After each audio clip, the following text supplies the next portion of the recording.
Bismillahirrahmanirrahim. In this sequence of talks, I will discuss the deep and difficult problems that face us in constructing a discipline of Islamic economics and also discuss solutions. This talk is based on the paper Crisis in Islamic Economics, Diagnosis and Prescriptions, which was published in the Journal of King Abdulaziz University. And in this sequence of talks, I will go through this paper section by section. The goal of this sequence of talks is to understand what happened. Why did the deen, which changed the destiny of mankind and took ignorant and backwards Bedouin to the world leadership and created a civilization which was dazzled the world for 1,000 years, how is it that this civilization is now in darkness and ignorance once again? The main thing to understand is that the problem we are facing is a crisis of knowledge. Islam gave us a knowledge which Allah Ta'ala gave to mankind, which had never been given to mankind before. With this knowledge, the Islamic civilization prospered, but Islam came as a stranger and has become a stranger. We have lost this knowledge, and that is why we are floundering.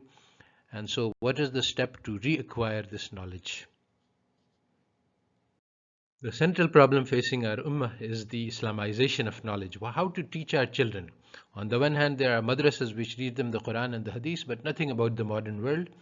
On the other hand, there is the system of the modern education, which teaches them a lot about the modern world, but nothing about deen. So the question is how to educate our children in a manner that combines the best of both. Superficially, one could say that let's do it side by side, but this leads to a problem that the Islamic worldview says that the message of God to mankind ended the darkness of the Jahiliyyah 14 centuries ago, and Allah Ta'ala has provided us perfect and complete guidance for all times to come.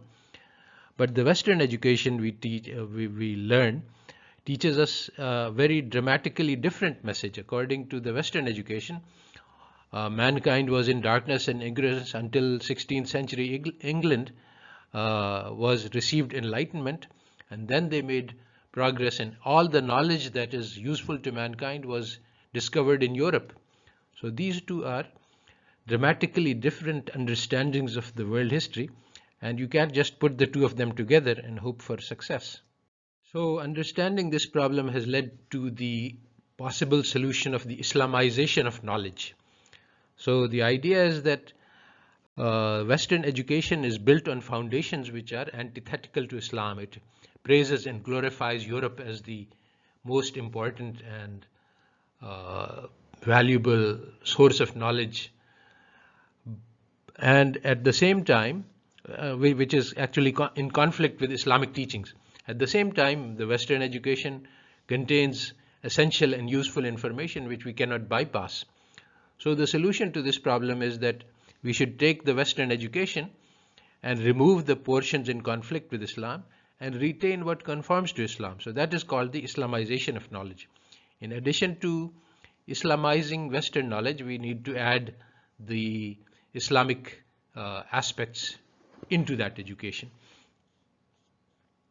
Based on this understanding, the Organization of Islamic Countries created two universities which were meant for precisely this purpose. That on the one hand we will teach Western knowledge, and on the other side we will teach standard Islamic curriculum of the madrasa. I myself was Director General of International Institute of Islamic Economics for 10 years, and what I would like to say is that this project, even though it is very well intentioned and noble and actually an essential project for us in the Islamic world, this project has been a failure. So the question is why, and how can we fix this failure, and how can we do a correct Islamization? So the goal of this talk is to understand why this failure occurred and the resultant crisis of knowledge that we currently face. And instead of looking at the whole big picture, we will just look at the special case of Islamic economics. Why have we as Islamic economists been unable to present a revolutionary and radical alternative to conventional economics that is currently in use and that is currently the source of major disasters for mankind?